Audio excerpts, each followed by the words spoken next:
Hello, everyone.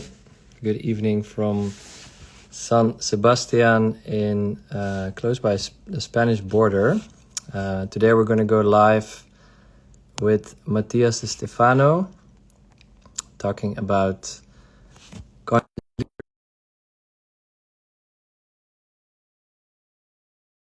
wonderful things that will unfold in the moment of us being together. Very grateful for everyone to be here. I'm just going to take a moment. Hey, Matias, good to see you, man. Hello. Hi, nice to see you. Yeah, is the sound working well? Yeah, I can hear you well. Perfect, man. Perfect. Well, great to be here with you. Super grateful that you can spend time with us.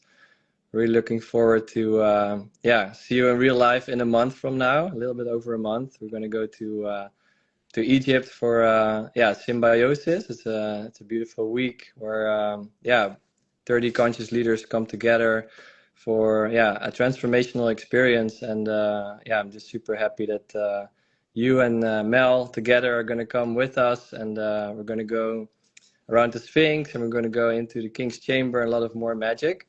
So I would love to basically ask how your connection is to Egypt. I know you've lived there for a year, and every day you've walked, I think, to the pyramids every single day.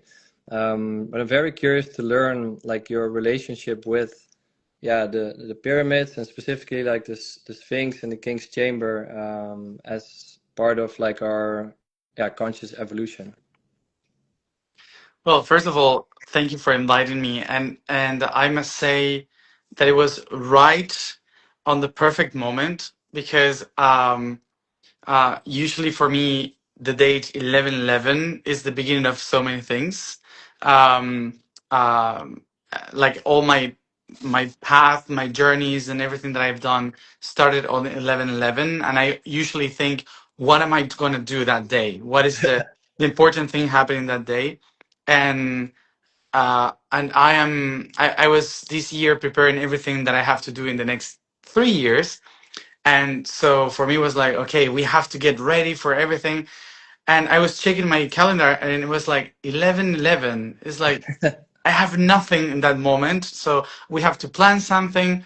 And I was like, I feel I have to be in the pyramids, but actually we're in South Africa, and I don't know. And right in those days, you wrote to us and said, "Would you come in 11/11 to the pyramids?" And it's like that's the perfect, the perfect Wow. exact moment to access there, and and I know it's like a very important meeting in every level that day, that place. So I really appreciate that you opened that door for me and for everyone.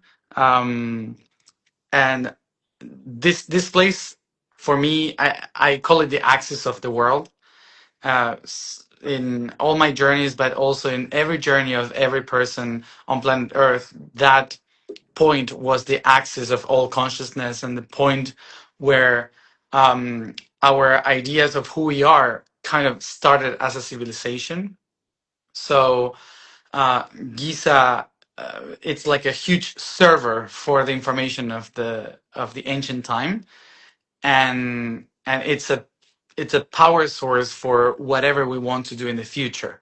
Today is just runes, but the structure that it has, the power of the of being there for 10,000 years, um, uh, it keeps so much knowledge and so much information on what can we access to, not just the ancient times, but in the future.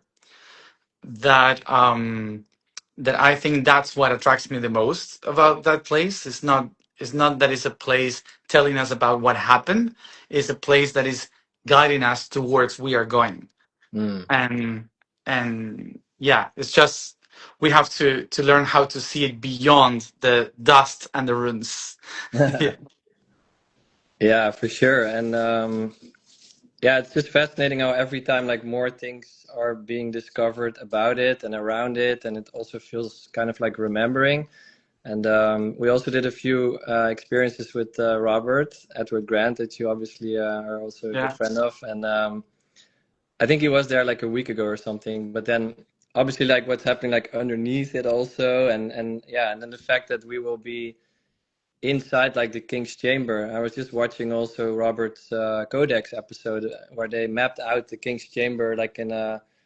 He was literally like kind of standing in there, this little small Yeah, virtual reality puppet, and it was just so funny. And then you so came in cool. with like a beam, like whoop, and he was standing there, and but it was really nice because you could see like yeah the 144 stones, but also like where the sarcophagus was standing, or and how that's connected to like the the solar system, and Hmm. but like can you describe like what it can kind of feel like, and what does it mean when we go in there with our group and have like an activation also for people that might have never heard about something like that, like what does it mean, and yeah, how can we kind of bring that also to the ground of just explaining what that is. Yes, of course. So, of course, when we think about pyramids, the first thing that happened to us is we think about tombs because of school. So we think, oh, Egyptian tombs, where the pharaohs used to be. So we call that the sarcophagus of the pharaoh. Uh, so going there is like an experience of going into a tomb. But actually, when you go there, you will see there's no hieroglyphics, there's no writings, and Egyptians used to paint and write everything because they want for the story of the pharaoh to be there.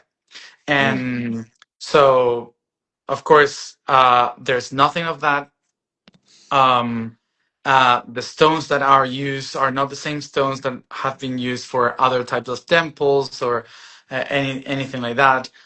Nothing was found inside, not even in the new chambers that are being discovered, and they open it and there's nothing, it's empty.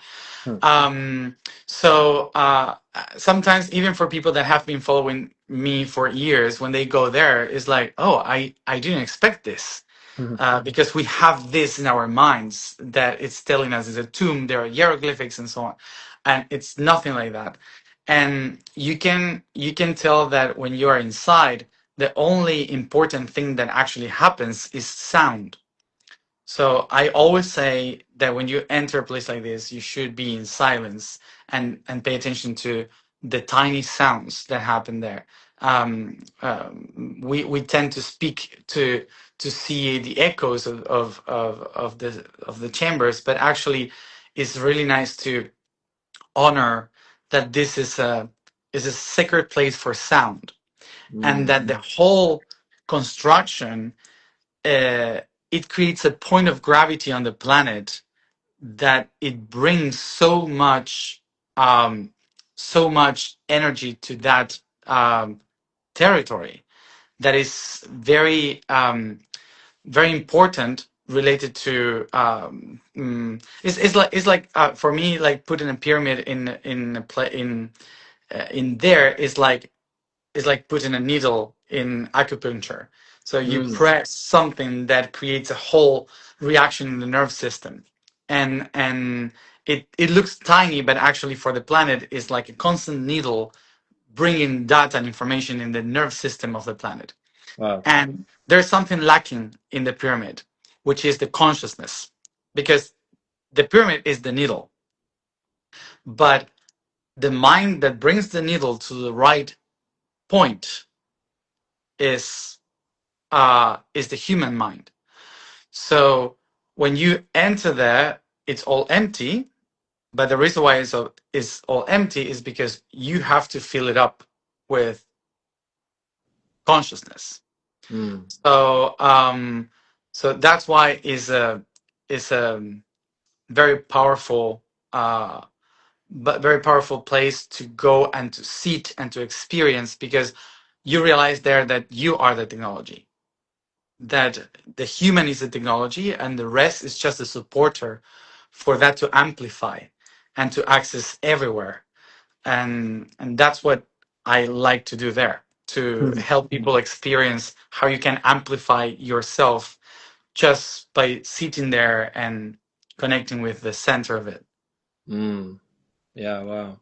Yeah, it's like now you see more also like sound is the medicine, and everything is like Tesla said, like energy, frequency, vibration, and it really feels like kind of a resonance chamber, and especially then yeah, like what Robert really, explored a lot about both the sacred geometry, but also the numerology and how that's like all this like sacred design basically that it cannot be a tomb, or it makes total sense that it has a totally different meaning. And I feel now, yeah, it's up to us to learn how to communicate this in a way where people can understand it also like in a more grounded way, because actually it is normal, but maybe for a lot of people it's weird or whatever, they don't believe Yeah. it. And I mean, that's all fine, but I think the more we can build these bridges in communication where people start to, first of all, the experience is the best, with the right guidance. That's why I'm so grateful that you're joining us. And from there, when we tell the stories about these experiences, it starts to like slowly, ripple out more in the mainstream. And in our case, like we focus on like how we define it as conscious leadership, which is basically, yeah, becoming aware of all that is. That's my definition of consciousness. I'm curious to hear Mhm. yours too. And we connect that to leadership, which is how you show up in the world, like how you lead. So conscious leadership is deciding to become aware of how you lead in the world.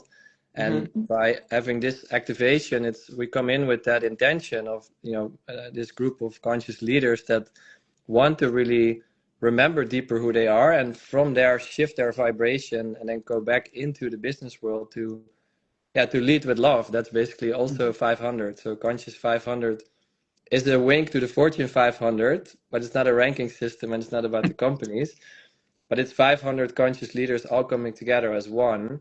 And then we Mhm. share the best resources, insights, and opportunities to co-create a more harmonious world through business. So when these people come in, this is what I wanted to say about the 500. So the map of David Hawkins from Map of Consciousness. He mapped out these different vibrations. So basically, he connected like the emotional states to a scale, and then the lower vibrational states like fear and anger and guilt, like 20, 40, 50, whatever. And then 500 is love. So 500 is the threshold, and then from love you have 600 like joy, and then 700 is peace, and then 800 is like enlightenment. So what Mhm. we do is we have all these mirrors around us where people come return back to love, because it's not that we're always in that state, maybe sometimes, but we still experience struggles, and then you have to remember to return back to love in your consciousness. So conscious 500 equals love. So that's Ah, kind cool. of part of what we want to bring into this King's Chamber, and then, yeah, kind of ripple it out. So I'm curious, like how, yeah, if you can describe like what that means, if even a small group goes in, how that ripple effect kind of moves through the world. That it's not just about these 40 people, but it's a bigger thing that we're creating. Yeah, of course, even if only one person goes there with the right intention, it expands so much and a lot of transformation to a lot of minds that are open. As you said, it's data information moves through waves of frequency. So this frequency, that expansion, requires for a drop to create the first wave. So uh, it just requires for a tiny drop or a tiny stone to create the ripples of this entire lake. And the fascinating thing about pyramids is that even if they were made in different periods, they use the same um, technology of resonance. So have you seen these tuning forks? Of course. So Yeah. there's these videos in where you hit one of the tuning forks, and if it's in the right frequency, the same as the other, so this other starts to vibrate too.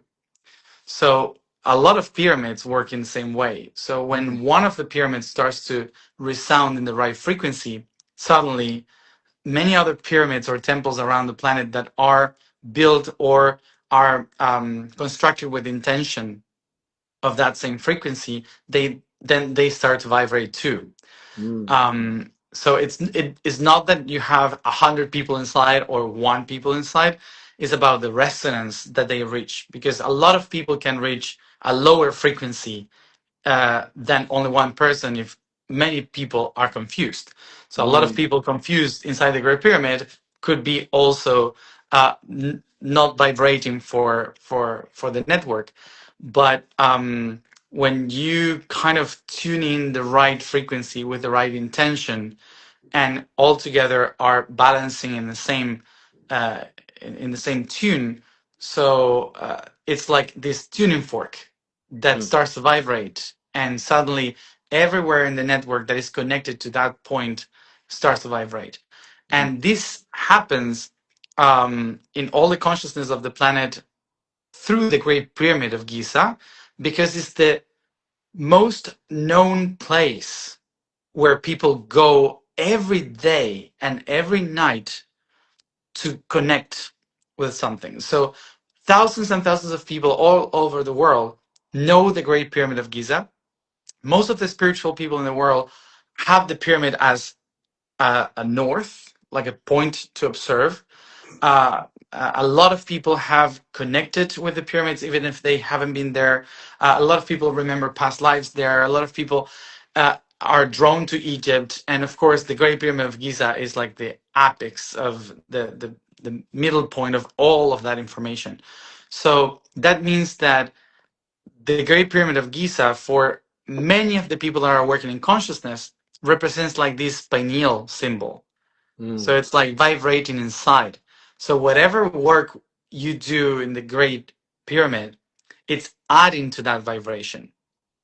Okay, and it's interesting that when you do it from the service for the greater, it doesn't matter what you do exactly. You're giving something more for mm, these synapses of the planet. I have encountered some people sometimes that says that I'm opening the wrong doors, for example, or that I am working with dark energies or stuff like that. Uh, or I've heard even someone that used to go to Egypt to do right the things that I did wrong, for example. Eh, and I think that that's amazing because, of course, um, none of us knows exactly what we are doing all the time, and no one is doing it correctly. We're all just like giving our best. So whoever comes and says, "Oh, this guy is not doing it right. I have to do it better." So it's improvement. It's never something wrong. mhm, So I like to see it that way. I like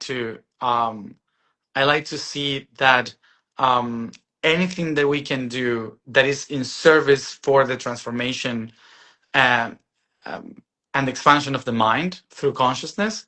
So every little thing will create ripples if it's from the pyramids for sure. mhm. Yeah, Yeah. wow. That's powerful. And it's also like, yeah, it's also like how you step into the pyramid is also like how you do the dishes, you know? Like just the Yeah. pyramid is like super mega amplified, but it's also interesting to yeah, remember that it's how you show up everywhere, right? And one of the things that we're gonna kind of walk through in the 5 days is yeah, the path of Ma'at, and I'm very curious to also hear your perspective on it or knowledge, because I'm learning a lot about it, but I think you've been a little bit deeper into that rabbit hole. So, but basically, what I know is that it's this goddess that when you pass away, in the physical form, that she has a scale, and then you put your heart on the scale, and there's a feather on the other side of the scale, and if your heart is weighing less than the feather, then you go to the, let's say, the happy afterlife. And if your heart is heavier, then it's different. And I think that's beautiful as a connection to conscious leadership, because yeah, it is about bringing yourself in balance. You know, the masculine, the feminine, like Mm. this harmony within yourself. So I'm really curious to hear your wisdom and insights around this. Yeah. Mahat, she for the Egyptian tradition is called a goddess, but from the conceptual point of view, it's called the law. Mm, So basically, Mahat is the feminine side of physics and the laws of physics, the laws of the universe. So Many of the creation aspects of the universe for the Egyptian Atlantean traditions are represented by feminine divines or feminine goddess lights. So Mahat is like this neutral aspect that represents the law. And the law uh, for us is completely different from what was the law before. Mm. Now we have the law as something that is unbreakable, something that you shouldn't go against to. Um, so you have to fulfill the law, you have to do the law.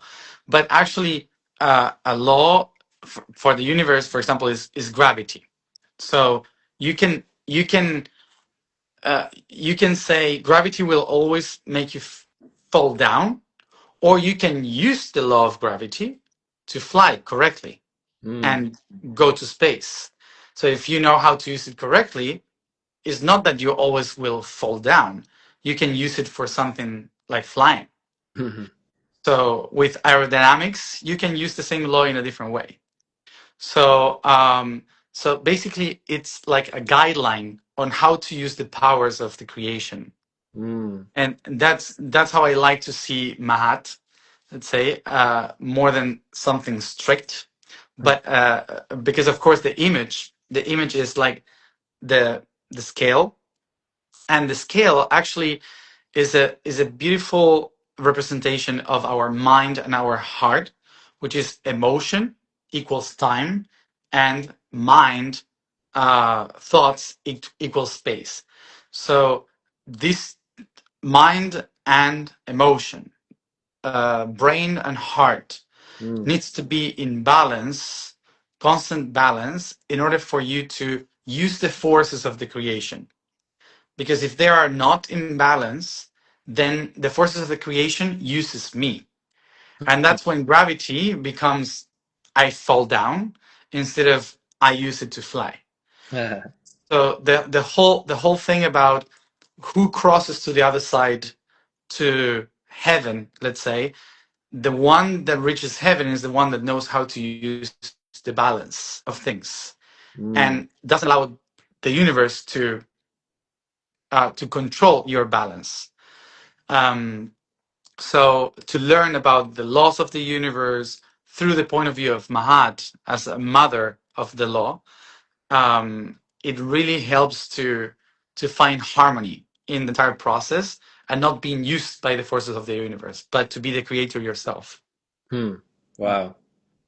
And I would like to add here because sometimes when we talk about um, co-creation and spirituality and harmony and also in business and so on, uh, there's a lot of people that might say, why so many successful people are actually very dark or very bad people and they have success anyway, so that's kind of a thing in the spiritual realm. And I usually like to explain that the forces of the universe are the same for everyone. And sometimes what happens with the so-called themselves good people is that we constantly give the power away. Like the people that think are good leave the power away constantly, Mm-hmm. not using the forces of the creation, but expecting for the universe to save them somehow.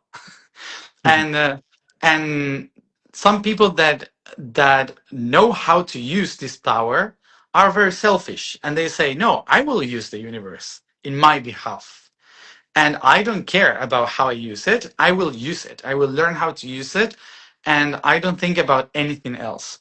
And that's why it works for them, because they are using the laws in harmony, Hmm. which is this is what I feel and this is what I believe, and I act according to that. So Mm. that's why in the universe is not about good or evil, it's about how you balance your forces of creation.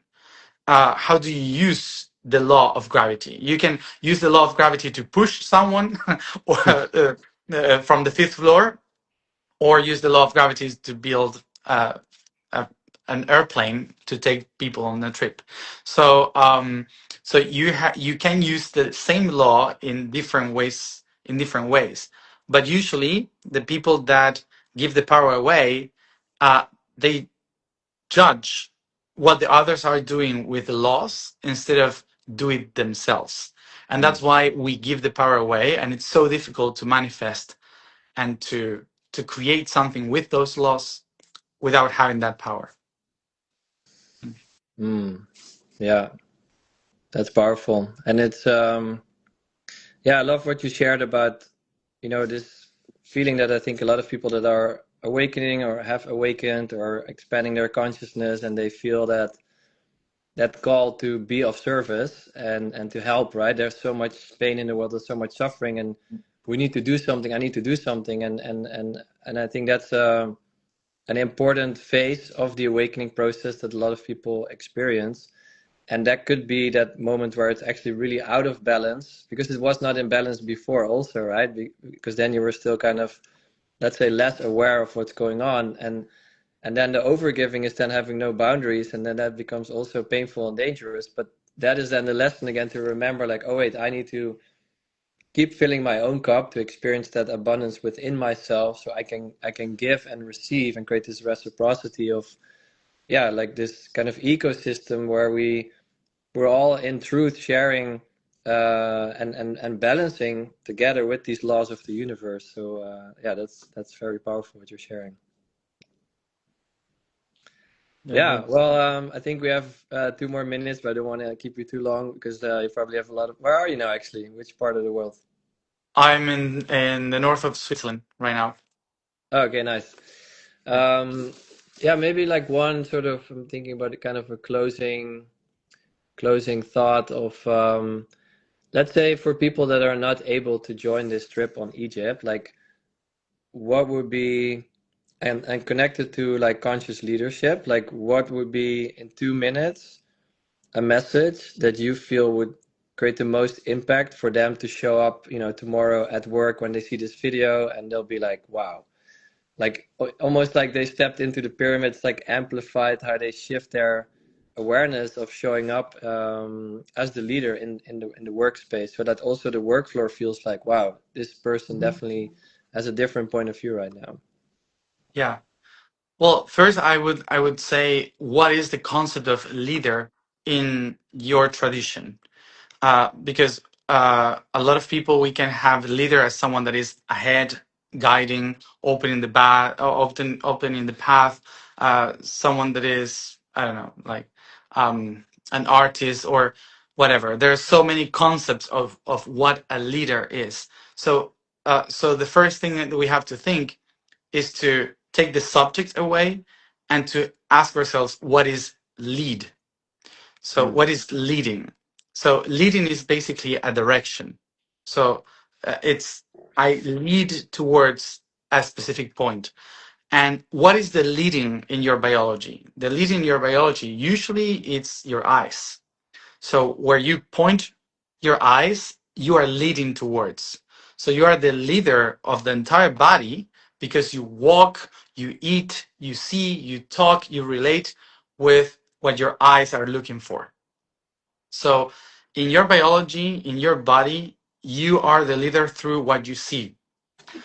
So, if you pay attention to what you are seeing during your day, you will understand who is leading you or what is leading you in your life, because it's where you put your attention. So, mm, thinking about that, uh, that now, picture here the Great Pyramid of Giza, or the pyramid, which is your pineal gland, the third eye, the actual leader of your body. Uh, and why is the one that is leading your life? Because the pineal gland is the one that controls if you are asleep or awake. So when we talk about conscious or not being conscious, is like falling asleep or waking up. So that's why it's the leader of of your own life. So your eyes are pointing and creating consciousness to that third eye by where you put your attention. So if tomorrow you go to work or school or whatever you have to do tomorrow, and you pay attention all day, what are you constantly observing and directing to? That is your leadership. So the most important thing that you have to accept in your life on what is leadership through consciousness is where do you put your eyes every day. Mm. Mm. All three of them. Yeah, the three. I love it. Yeah, wow. It's so powerful. And it's yeah, it's also everything you consume, right? Like everything you see on who you follow on Instagram, like literally the physical things you're seeing. So yeah, I'm definitely gonna sit with that, and I hope it also really inspired everyone that's watching, either way live or the recording. And yeah, for those who want to join Conscious 500 Symbiosis Egypt, we pinned the post. So if you go to our website, you can check it out, or to our bio. And also, if you comment Egypt in capital letters, you also get the program. And yeah, looking forward to see your applications. We already have a lot of people signing up for it. And yeah, is there anything else where I know you also have, of course, your soy, and together with Mel, you have like Holy Nada Manifest. Yeah. Can you share a little bit about some other projects that you love to share with our audience today? Well, just would say that if you follow now in Instagram in the next 15 days, I think we're going to start to share and post about the new project that we are going to do with Yosoi for the next 3 years. So it's going to be a whole alchemical process that we're inviting everyone, and we're going to start sharing step by step what this is about in about 2 weeks from now. Yeah, so. Perfect. Yeah, I'm happy to keep spreading the word. And also, Mel, your co-founder of Beautiful Projects, is joining Symbiosis Egypt. So can't wait to see you in real life. Until then, safe travels. Super grateful for you, everyone here. And yeah, wish you a beautiful evening and all the love. See you soon. Thank Bye you. bye. Bye. Bye.